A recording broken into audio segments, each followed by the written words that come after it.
एक तो कह रहा सर पैथोलॉजी भी पढ़ा दीजिए। ये बकलो पैथोलॉजी डॉक्टर डॉक्टर पढ़ाता है सब। टाइफाइड HIV जांच करता है। डिस्पेंसरी खोलेगा तू? फालतू कमेंट नहीं करो बाबू, चलो अभी स्टार्ट करते हैं हम लोग। कल कहाँ तक पढ़ाए थे? आप कमेंट में केवल अपने डाउट्स पूछा कीजिए। आपके कहानी सुनने के लिए कमेंट नहीं दिए हैं, कमेंटवा का सर्वर पे पैसा कटता है, आपको पता है? कमेंट करते हैं वो, जिस तरह से किसी को व्हाट्सएप पे कैसे मैसेज करते हैं, आपका डाटा खत्म होता है ना, वैसे सर्वर पे कंजम्पशन होता है। फालतू कमेंट नहीं किया कीजिए, एक तो पढ़ने का मन नहीं करता है। आप पढ़ाई से रिलेटेड कमेंट कीजिए। कल बताए थे कहाँ तक हम? पता नहीं कहाँ बताए थे। नदियों के बारे में बता रहे थे हाँ? युवावस्था, प्रौढ़ावस्था। चलिए तो थोड़ा सा आंसर दीजिए। ये क्या चीज़ है? ये क्या है? नदियाँ इसे क्या बनाई है? नदियाँ इसको क्या बना दी है? फटाफट आंसर चाहिए।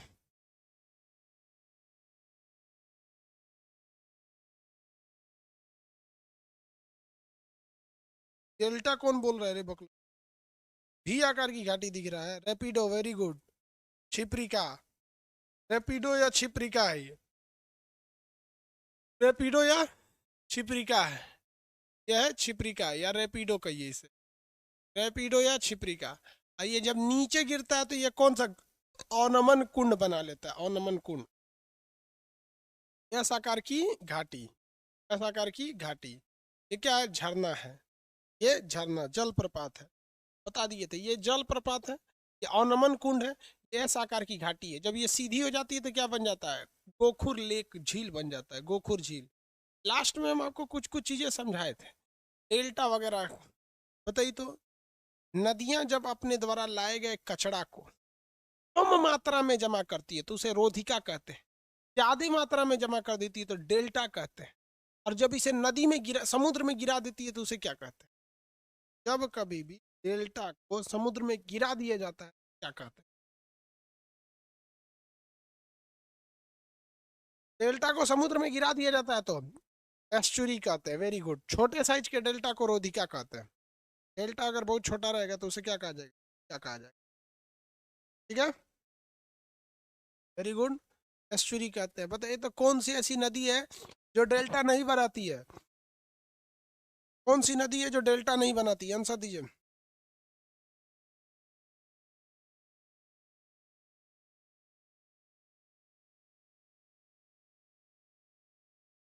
कौन सी नदी है जो डेल्टा नहीं बनाती है? नर्मदा और ताप्ती। बेवकूफ कर है गंगा। अरे भाई, गंगा सबसे बड़ा डेल्टा बनाती है। गंगा और ब्रह्मपुत्र का डेल्टा सबसे बड़ा है सुंदरवन डेल्टा। गंगा और ब्रह्मपुत्र का डेल्टा सबसे बड़ा है सुंदरवन का डेल्टा। कौन सा डेल्टा? सुंदरवन का डेल्टा। आगे बढ़े।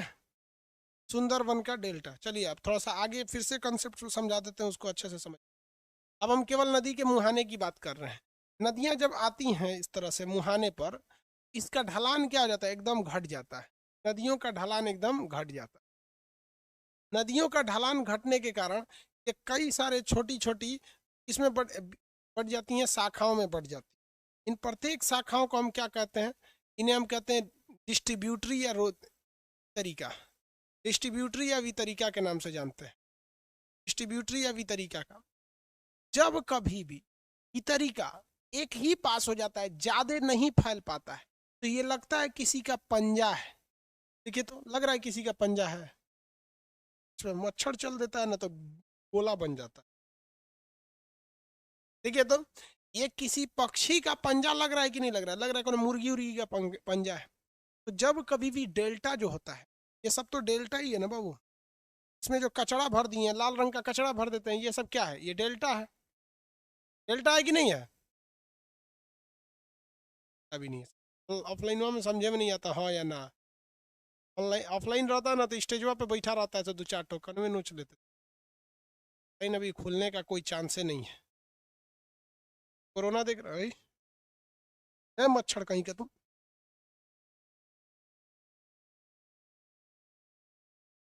समझे में नहीं आता है, क्लास चल रहा है।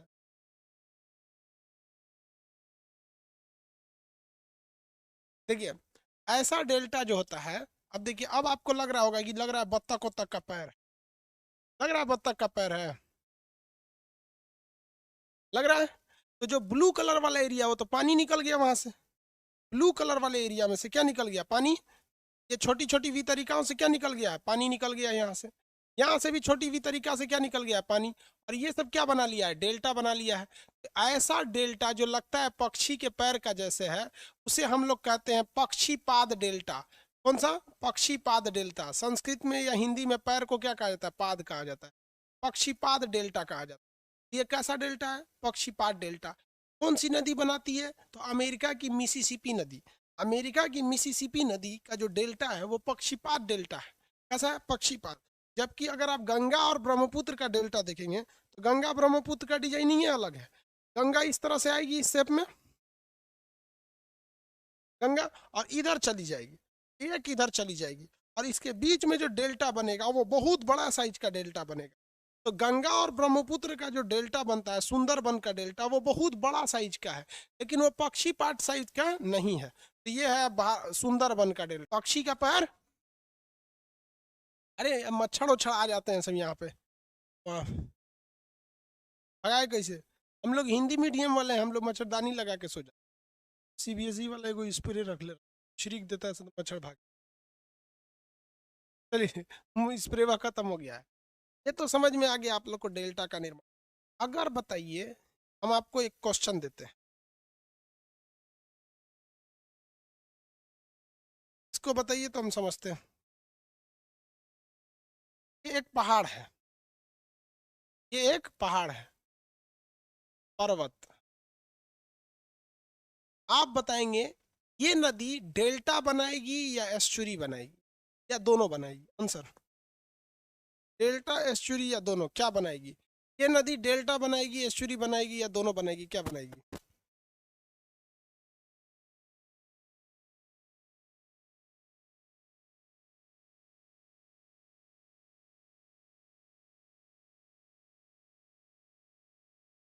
क्या बनाएगी भाई?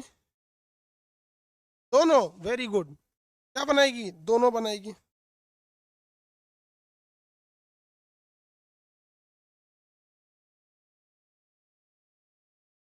और अगर दोनों ओर पहाड़ हो गया तब? अगर पर्वत दोनों ओर हो गया, यहाँ भी हो गया पर्वत, तब? अब बताइए तो, अगर दोनों ओर पर्वत हो गया तब?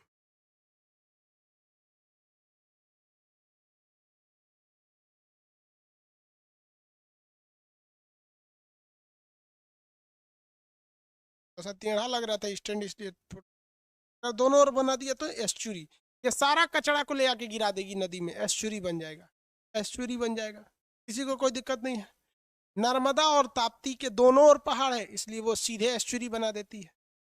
और गंगा नदी के किसी और पहाड़े नहीं है, गंगा नदी के किधरों पहाड़े नहीं है, तो ये सीधे डेल्टा बना देती है। और गोदावरी की एक और पहाड़ है, एक और नदी है, तो एस्चुरी बनाती है। सबसे बड़ा डेल्टा गंगा और ब्रह्मपुत्र का सुंदरबन डेल्टा। उसी तरह से सबसे बड़ा एस्चुरी किसका है? सबसे बड़ा एस्चुरी कौन बनाती है? सबसे बड़ा एस्चुरी बनाने वाली नदी, सबसे बड़ा एस्चुरी बनाने वाली नदी, एस्चुरी को हिंदी में ज्वार नद कहते हैं, गोदावरी। कौन बनाती है? गोदावरी नदी। कौन सी नदी? गोदावरी नदी। बताइए तो बबुआ।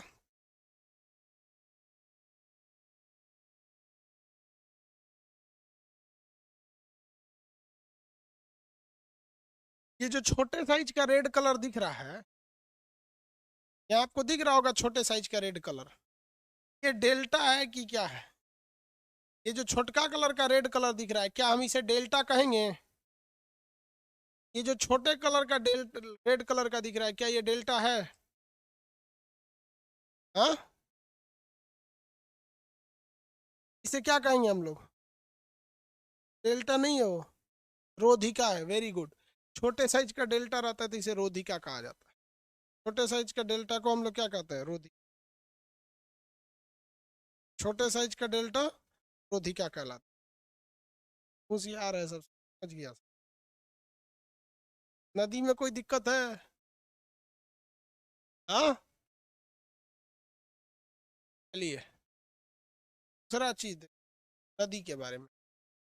नदी जहां से स्टार्ट होती है, नदी जहां से स्टार्ट होती है उसे हम लोग कहते हैं ओरिजिन। जिसे हम लोग कहते हैं उद्गम, और जहां नदी इंड कर जाती है, इंड, उसे हम लोग कहते हैं माउथ, माउथ, मुहाना, मुहाना। अब इस ससुरा जितना कांड होता है ना सब मुहाने पे ही होता है, जितना कांड होता है मुहाने पर होता है। चाहे वो डेल्टा बनेगा मुहाना पे ही बनेगा, छोटा साइज का डेल्टा बना तो वो क्या हो गया, रोधिका हो गया, रोधिका। बड़ा हो गया तो डेल्टा, उलाट दिया ले जाके तो एस्चुरी, क्या हो गया, एस्चुरी। यही सब होता है। डेल्टा ससुरा पक्षीपात डेल्टा मिसिसिपी नदी बनाती। अब एक चीज क्वेश्चन पूछता है कि जो मुहाना है, मुहाने पर नदियां पतली हो जाती हैं कि चौड़ी हो जाती है, ये बताइए। मुहाने पर नदियां पतली या चौड़ी, आंसर दीजिए तो। मुहाने पर नदियां पतली होंगी कि चौड़ी होंगी? मुहाने पर नदियां पतली हो जाती हैं कि चौड़ी हो जाती हैं? चौड़ी हो जाएगी, वेरी गुड, गुड, चौड़ी हो जाती है। सीबीएसई वाला को चौड़ा लिखाई नहीं दे रहा है, लार्ज। एट मुहाना नदी बिकम लार्ज, एट मुहाना नहीं, एट द एंड पॉइंट यानी लोअर कोर्स, माउथ, लार्ज हो जाती है। ससुरा कहीं ना कहीं ये क्वेश्चन पूछ डालेगा कि नदियां जब मुहाने पर जाती हैं तो चौड़ा होने जाती हैं, होने अचानक से क्या हो जाती है, चौड़ा हो जाती है। तो सबसे चौड़ा कौन होगा, पूछ सकता है कि नहीं पूछ सकता है? आप बताइए मित्रों, पूछेगा कि नहीं? सबसे चौड़ा कौन होगा? जिस तरह से नदियों के जमा पर डेल्टा कहते हैं, तो सबसे बड़का डेल्टा सुंदरबन का डेल्टा, पक्षीपात डेल्टा मिसिसिपी का डेल्टा, सबसे बड़का एस्चुरी गोदावरी का एस्चुरी, उसी तरह सबसे बड़का मुहाना। बोल बउआ, पूछेगा कि नहीं बोलेगा? बताइए, सबसे चौड़ा मुहाना किस नदी का है? सबसे चौड़ा मुहाना किस नदी का है? अमेजन, गलत। सबसे चौड़ा मुहाना बता सकते हैं? सबसे चौड़ा मुहाना, वेरी गुड, एक दो लड़कों ने सही बताया। ओब नदी का मुहाना, वेरी गुड। ओब नदी रूस में गंगा बोलता है, ओब नदी का मुहाना रूस में स्थित है, ओब नदी का मुहाना। अब लड़का नक्शा पढ़ा होगा सब, जो लड़का केवल नक्शा में पढ़ा है उसको तो हम ओब नदी दिखाई ही नहीं है, और जब ये यहाँ पढ़ा है उसको हम सब दिखाएंगे। देख बबुआ, यहाँ देख लो, दिख रहा है आप सबको? यहाँ है ओब नदी, हम अंडरलाइनिंग बाउंड्री बना देते, ये रूस है,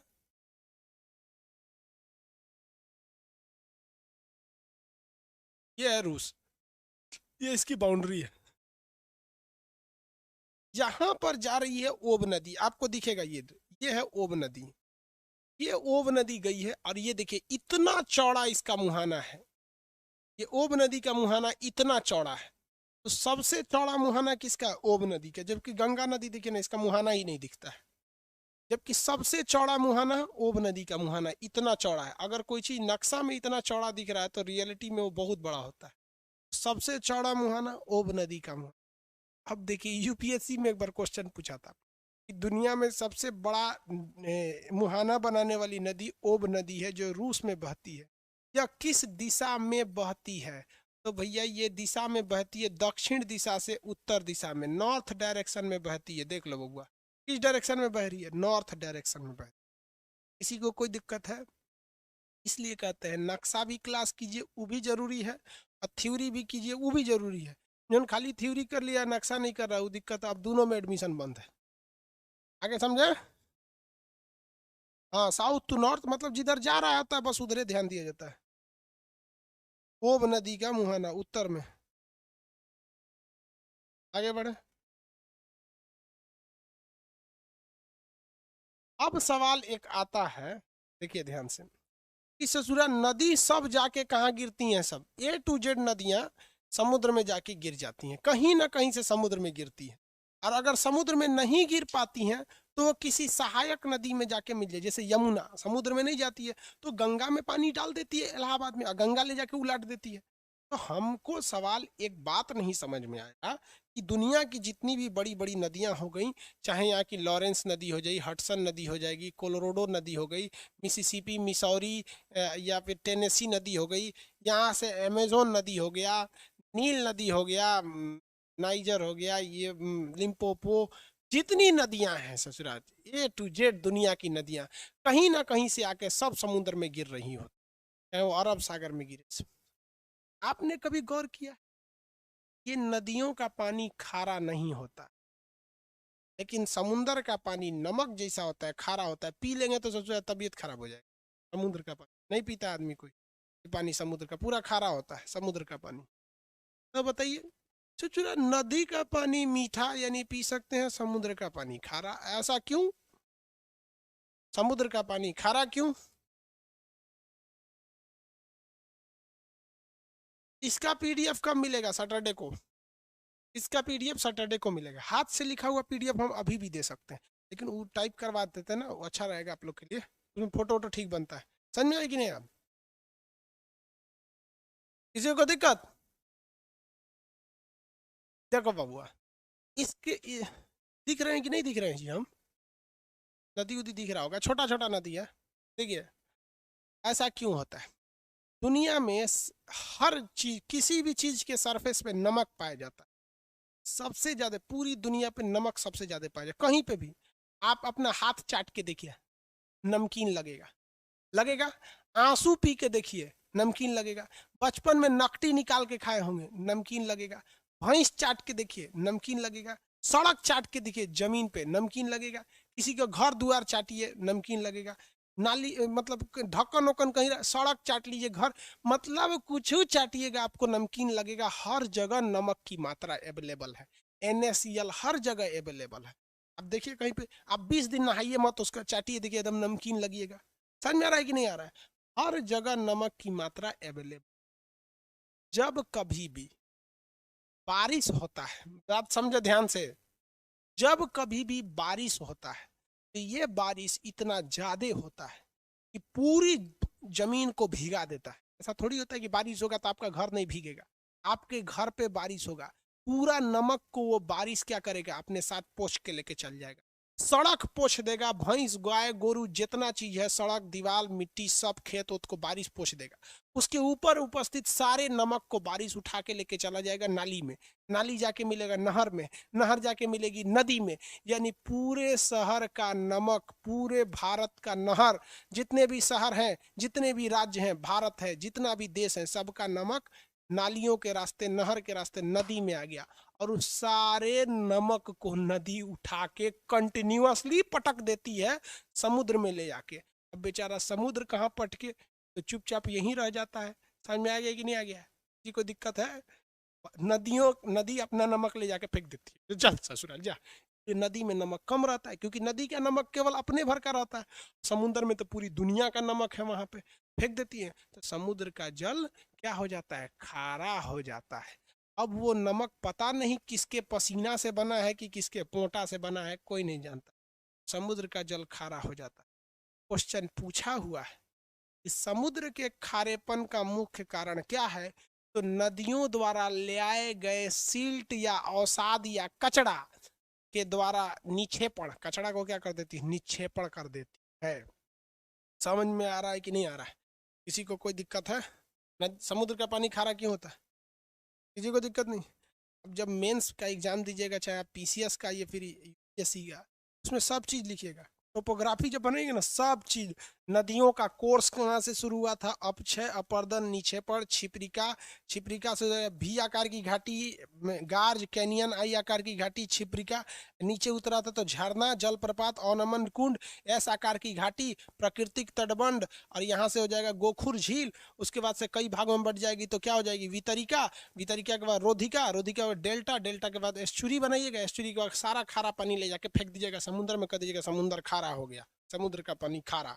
और उसी को नमक छान के बना दीजिए पतंजलि नमक, शुद्ध समुद्र का नमक, चुंची लिख दीजिए उस पर, किसी को कोई दिक्कत नहीं है। ये हो गया आपका नदी द्वारा निर्मित स्थलाकृति। सबसे ज्यादा डेल्टा, बड़ा डेल्टा, छोटा डेल्टा, पक्षीपात डेल्टा, मुहाना वगैरह सब खत्म हो गया नदी से related. All topography made by river has been completed by Khan sir in this application class. Understand all my CBSE dear student what I am saying? चलिए, CBSE वाला खुश हो जाता है। पूरी इंडिया में जितना CBSE बोर्ड को हम फेमस किए, उतना कोई नहीं फेमस। आगे देखते हैं। सीबीएसई वाला कहता है सर इंग्लिश में पीडीएफ दीजिए, उसको ट्रांसलेट कर लो गूगल में डाल के। आगे बढ़े।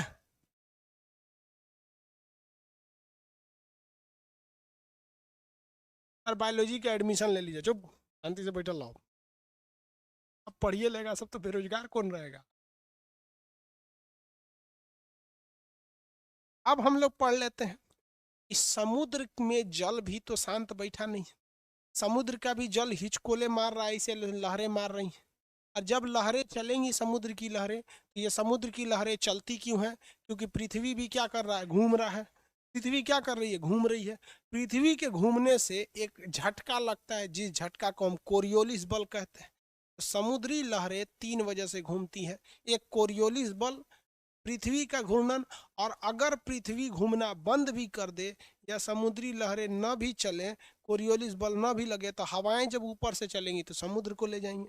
तो समुद्र के द्वारा भी कुछ न कुछ टोपोग्राफी या स्थलाकृति का निर्माण होगा। लेकिन यह स्थलाकृति बीच समुद्र में होगा ही नहीं, कि बीच समुद्र में तो समुद्र में केवल जल होता है। जब भी स्थलाकृति का निर्माण होगा तो समुद्र के किनारे ही होगा। किसके किनारे होगा? समुद्र के किनारे। बढ़े।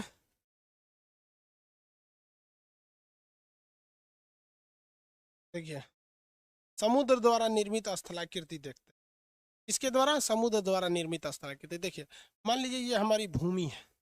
ये क्या है? भूमि है, जमीन है। ये जमीन है इस तरह से, किसी को दिक्कत नहीं। ये जमीन है, यहाँ बना देते हैं जमीन, इसको डार्क कर देते हैं ताकि आपको अच्छे से समझ में आएगा। ये डार्क वाला एरिया क्या है? जमीन है, इस पे हम लोग रहते हैं। ये भूमि वाला एरिया हो।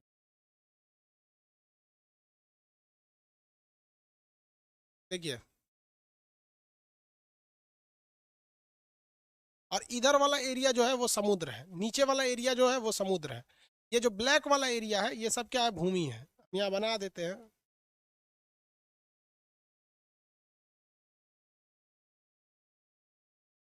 चलिए, अब समझ में आ रहा है। जितना ब्लैक किए हैं ये तट है, समुद्र है। अब पूरा ब्लैक नहीं करेंगे, अब इसको ऐसे ऐसे साइड मार देते हैं। ये क्या चीज है भैया? भूमि है। और नीचे का पूरा एरिया क्या है? समुद्र है। नीचे का एरिया समुद्र है,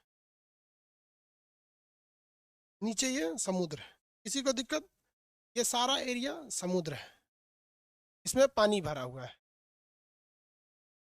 किसी को दिक्कत? ये सब समुद्र का एरिया, पानी भरा हुआ है। इसमें अब नदी में स्थलाकृति का निर्माण कैसे होगा?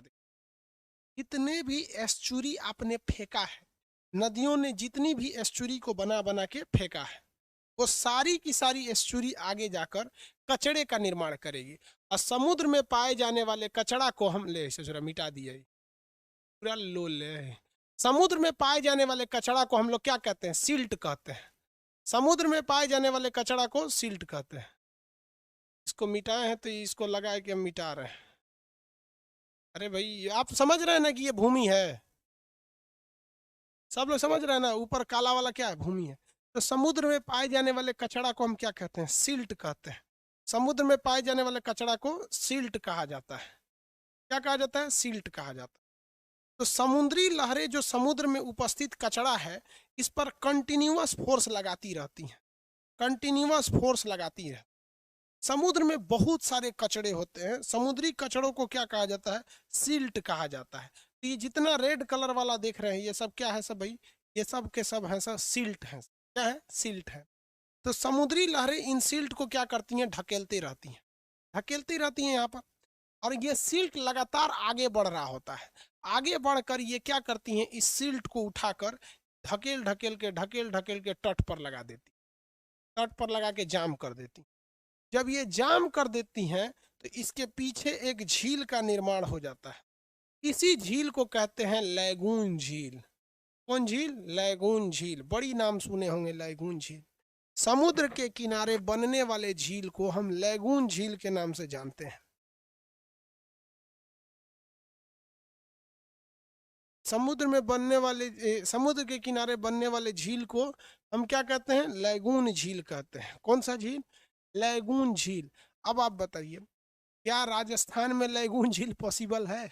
नहीं है। लैगून झील केवल वहीं पॉसिबल है जो समुद्र के किनारे हैं, अर्थात भारत के 9 राज्य समुद्र के किनारे हैं। किनारे लगने वाले झील को हम लैगून झील कहते हैं।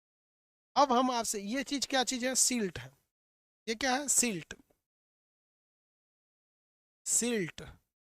अब आपसे क्वेश्चन पूछते हैं, लैगून झील के निर्माण किससे होता है? लैगून झील का निर्माण किससे होता है? सिल्ट से होता है या लहरों से होता है? लैगून झील का निर्माण सिल्ट से होता है या लहरों से होता है? यूपीएससी का क्वेश्चन है।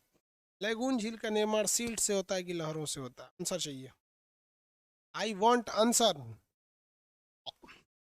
लैगून झील का निर्माण सिल्ट से होता है या लहरों से होता है? Both. Not both, only one answer. केवल एक आंसर चाहिए, एक, केवल एक आंसर। सिल्ट से? गलत। सिल्ट से नहीं होता है, लहरों से होता है। देखिए, अगर ये सिल्ट जो है, अगर लहर नहीं आएगी तो सिल्ट जहां था वहीं रह जाएगा। सिल्ट जहां था वहीं रह जाएगा। अब आप एक सवाल पूछेंगे कि लहरें क्या कर ली हैं अगर सिल्ट ना रही तो? है कि नहीं? अगर सिल्ट नहीं रहेगा तो लहर क्या कर लेगी? लहर बहुत कुछ कर लेगी। समुद्री लहरें जब आएंगी तो सिल्ट को बकोटते हुए चलेंगी, ऐसे सिल्ट को ऐसे बकोटते हुए चलेंगी। तो जब ये सिल्ट को बकोट लेंगी, बकोटने का मतलब समझते हैं? इरोजन करना, अपर्दन करना। तो समुद्री लहरें अपने साथ कुछ कुछ सिल्ट को लेकर आएंगी बकोटते हुए, और यही बकोटा हुआ सिल्ट ले आके छपाक से किनारे फेंक देंगी।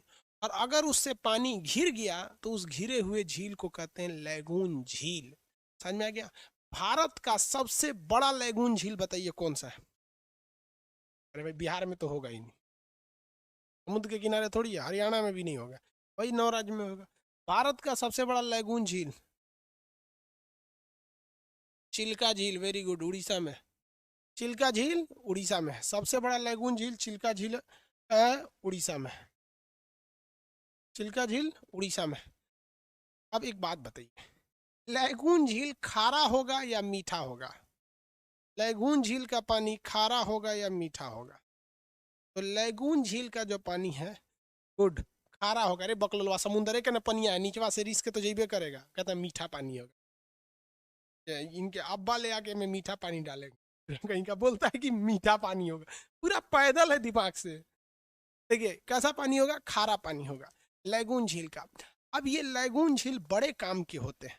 आप कहेंगे कि सर ये लैगून झील से काम कौन सी करा लेंगे हम लोग, ये बड़े काम के होते हैं? तो देखिए, काम इनका बहुत अच्छा खासा।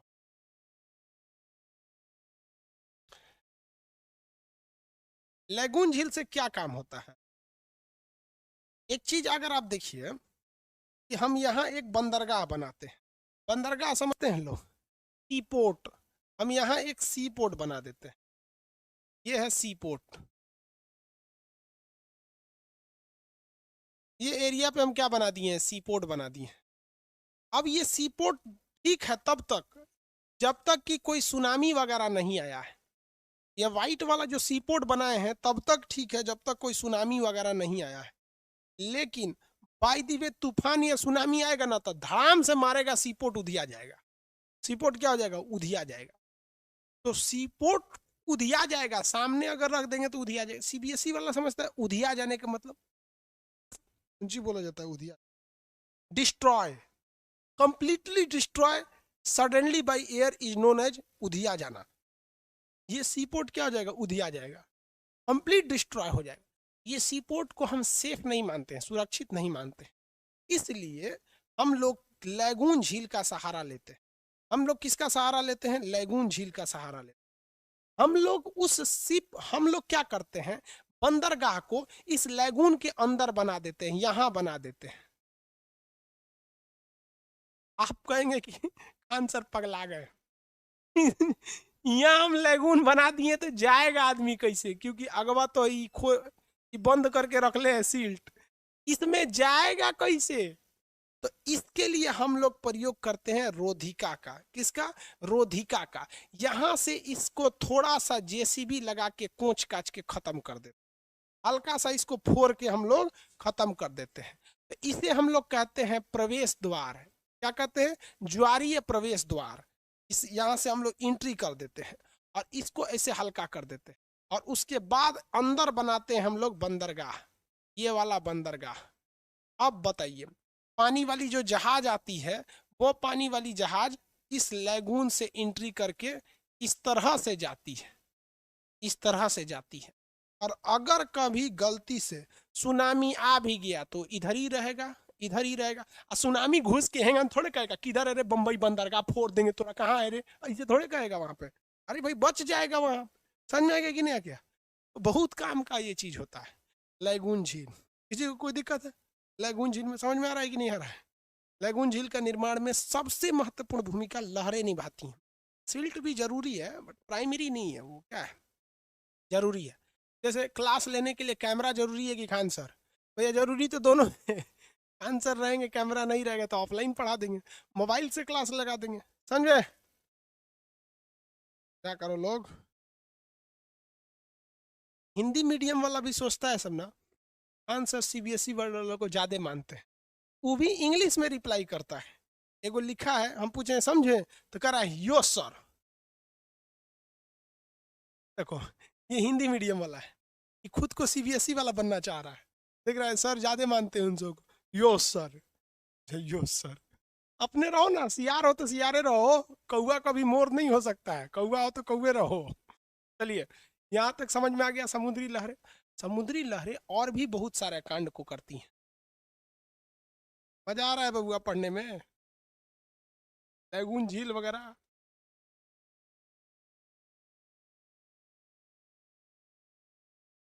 पढ़ाई बड़ी इंटरेस्टेड चीज है रे बाबू। समुद्री लहरें और चीज का निर्माण करती। समुद्री लहरें जो होती हैं, अगर समुद्र के तट पर कोई पहाड़ खड़ा है, सपोज कीजिए यहाँ कोई पहाड़ खड़ा है इस तरह से, तो ये लहरें क्या करेंगी, इस पहाड़ को काट देती, इस पहाड़ को क्या करती हैं, काट देती, और इसके अंदर जो है गुफा बना देती। क्या करती हैं, काट के इसके अंदर गुफा बना देती, इस शेप में क्या करती हैं, गुफा बना देती। तो इससे फायदा क्या होता है कि काट काट के नदियां इसके अंदर क्या करती थी, गुफा बना देती। तो इस शेप में बन जाता है आपका लहर। ऊपर ऊपर वाली जमीन को बना देते हैं अच्छा से, काला करना भाई। ये देखिए, ये जो भूमि थी इसमें से क्या कर दी नदियों ने, ये समुद्री लहर ने काट दिया और इसमें क्या बना दिया, गुफा बना दिया। अब आप बताइए ये गुफा का काम क्या है, गुफा कैसे क्या कर सकते हैं, इस गुफा में क्या कर सकते हैं बोलिए, कुछ कर सकते हैं? इस गुफा का काम जासूसी के लिए आदमी कर देता है। हमारी जो नौसेना जो होती है, नौसेना, तो नौसेना की जहाजों पर हमेशा दुश्मन जो देश होते हैं वो नजर रखे रहते हैं। नौसेना के जहाजों पे दुश्मन के देश नजर रखे रहते हैं। तो इसके ऊपर क्या करता है आदमी, कटरैन छा देता है इस तरह से। कटरैन समझते हैं? करकट, कटरैनो नहीं समझता है, करकट, एस्बेस्टस छा दिया जाता है। और नौसेना की जितनी भी पनडुब्बियां हैं जो पानी के अंदर रहती हैं, वो डीजल भरने के लिए बाहर आएंगी। अब मान लीजिए यहाँ डीजल भरने के लिए आ गई, तो चाइना सैटेलाइट से देख लेगा भैया भारत के पास 16 गो पनडुब्बी है, 10 गो डीजल भर रही है, यानी 6 गो समुद्र में है, अब हमला कर दो। इससे अच्छा कि ऐसे कटरैन छा दीजिए, अब पनडुब्बी को अंदर ले दीजिए, पनडुब्बी को क्या कर दीजिए, अंदर लेके चले जाइए यहाँ पर। अब आराम से क्या रहेंगे, सुरक्षित रहेंगे। समझ में आ गया कि नहीं? उसके ऊपर से भी कटरैन छाने की जरूरत भी नहीं है, क्योंकि नदियां जो होती हैं पहाड़ को बस नीचे से काटती हैं, ऊपर से पहाड़ रहता ही है। वो तो नीचे से नहीं से काट दिया, तो पनडुब्बी को नीचे घुसा दीजिए, ऊपर पहाड़ रहेगा। ये सेना के अड्डा बनाने के लिए समुद्री गुफाएं बहुत ज्यादा जरूरी होती हैं। समुद्री गुफाएं कौन बनाता है? समुद्री गुफाएं, समुद्री गुफा कौन बनाता है? समुद्री लहरें बनाती। समुद्र में जितनी आकृतियां बनती हैं वो सारी आकृति कौन बनाती है? समुद्र की लहरें बनाती। चाहे वो लैगून हो, क्या चीज हो, लैगून हो या फिर गुफा हो। अब देखिए, समुद्र की लहरें कहीं कहीं पर इतना ज्यादा कचरा जमा कर देती है ना, बहुत ज्यादा कचरा जमा कर देती हैं, बालू वगैरह बहुत ज्यादा जमा कर देती हैं, जिस वजह से वहां पानी ज्यादा नहीं पहुंच पाता है। तो समुद्र की लहरें कहीं कहीं बालू जमा कर देती, बहुत ज्यादा मात्रा में बालू जमा कर देती।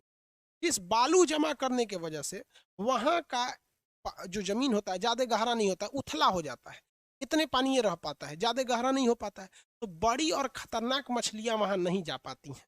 तो जिसको हम लोग पुलीन कहते हैं, क्या कहते हैं, पुलीन, क्या कहेंगे, पुलीन कहेंगे। इंग्लिश मीडियम वाला इसे बीच कहता है, बीच, जिसपे मरियाना बीच बहुत फेमस है, यहीं आदमी नहाने जाता है। चल जाइएगा ही घचाक से में तो बहुत गहरा होता है, चल जाएंगे अंदर और हमें कोनो मछली उछली आके खा जाएगी। तो हमेशा नहाने के लिए हमें कहाँ जाना चाहिए, पुलीन पर यानी बीच पर जाना चाहिए। समुद्र के किनारा को पुलीन कहते हैं और नदी के किनारा को तट कहते हैं। इन पढ़ने वाले लोग सबको तट कह देते हैं, ऐसा नहीं है, पुलीन कहा जाता है, बीच। जैसे जुहू बीच बहुत फेमस है, बाघा बीच गोवा का फेमस है, जुहू बीच चौपाटी बीच या मुंबई का फेमस है, मरियाना बीच चेन्नई का फेमस है, और अक्षा बीच ये भी मुंबई का है। गाना था ना, तुझे अक्षा बीच घुमा दूंगा चलती क्या, चाचा की चाय पिला दूंगा चलती। क्या नहीं कहता है कि तुझे लैगून झील घुमा दूंगा चलती क्या, जानता है जो आचाक दे मरिए जाएंगे उसमें, समझ में आएगी ना। तो बीच पर रहना चाहिए, गोवा वाले बीच। बफरिंग कर रहा है, अरे सोच रहा बफरिंग कैसे कर दिया, बफरिंग नहीं करो भाई। किसका किसका बफरिंग कर रहा है यार, बफरिंग नहीं कर रहा है जी।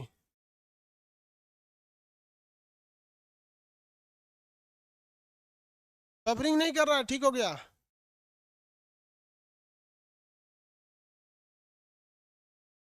ठीक हो गया, ठीक हो गया, ठीक हो गया कि नहीं। हाँ बफरिंग नहीं कर रहा है, ठीक हो गया। अरे बाबा ठीक हो गया तो बोलो, नहीं तो बफरिंग अभी भी कर रहा है तो बोलो, हम अभी कैमरा के आगे नहीं है, ठीक हो गया,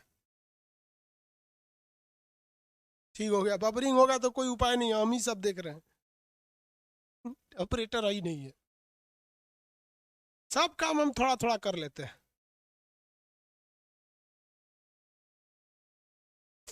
हमको किसी काम से डर नहीं लगता है, बस एक बार जब घर वाला कहता है बाबू ब्याह कर देते हैं, बहुत से डर लगता है, पता नहीं कौन है खोपड़ी की। समझ आ रहा है कि नहीं यार, आगे देखते हैं। इतना समझ में आ गया, समुद्री लहरों द्वारा निर्मित स्थलाकृति। अब हम आपको पढ़ाएंगे पवन द्वारा स्थलाकृति, क्योंकि याद कीजिए जब हम आपको टोपोग्राफी पढ़ा रहे थे, आपसे हम बताए थे इस बात को कि जो टोपोग्राफी होता है, टोपोग्राफी ऐसे नहीं, ऐसे लिखते हैं ग्राफी, देखिए अब थोड़ा ज़्यादा अच्छा लग रहा है। ये क्या है, हिंदी और इंग्लिश, इंग्लिश है स्थलाकृति टोपोग्राफी। तो इसमें बताए थे कि आपको रिवर टोपोग्राफी बताएंगे, साथ ही साथ आपको समुद्री लहरों द्वारा बताएंगे, समुद्र द्वारा निर्मित स्थलाकृति। इसके बाद आपको बनाएंगे बर्फ द्वारा निर्मित स्थलाकृति, जिसे हम लोग बर्फ, बर्फ कैसे लिखाएगा जी, हिम लिख देते हैं, हिम समझ जाइएगा लो, आइस, बर्फ याद नहीं आ रहा है कैसे, बर्फ द्वारा निर्मित स्थलाकृति बताएंगे। पवन द्वारा निर्मित स्थल, बर्फ द्वारा, अरे, और भूमिगत जल द्वारा, भूमिगत जल मतलब अंडरग्राउंड वाटर, बर्फ द्वारा, और कौन सा था, पवन द्वारा। तो 5 टाइप का था, हम आपको 2 टाइप पढ़ा दिए, नदी और समुद्र वाला पढ़ा दिए। अब कल हम आपको भूमिगत पढ़ा देंगे, भूमिगत जल द्वारा निर्मित स्थलाकृति पढ़ा देंगे, और बर्फ और पवन द्वारा फिर आगे बता देंगे, फिर टोपोग्राफी कंप्लीट हो जाएगा, आपका क्वेश्चन नहीं छूटेगा। ठीक है, आज के लिए इतना ही। सर्वर पर लोड बढ़ते जा रहा है, इस वजह से अचानक बैठ जाएगा, फिर ज्योग्राफी वाला क्लास में दिक्कत हो जाएगा। ठीक है, एक्चुअली एडमिशन रोक दिए थे, सब हल्ला करता है सर एडमिशन ले लीजिए, कोनो कहेगा सर हमारी 3 गो गर्लफ्रेंड का हो गया, 2 गो छूटले रह गई, सब एडमिशन दिला दीजिए, एडमिशन ओपन कीजिए। कोनो कहेगा कि हमारा ये छूट गया, वो छूट गया, अजब हाल है।